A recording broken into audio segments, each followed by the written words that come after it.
வாழ்க்கை என்னும் பயணம் எங்கே தூரம் தூரம், எங்கே மாறும் எங்கே சேரும் சொல்லும் காலம்.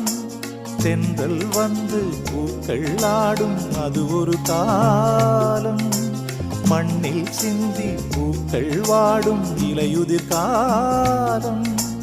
கோலங்கள் ஆடும் வாசல்கள் வேண்டும், தனியாக அழகில்லையே.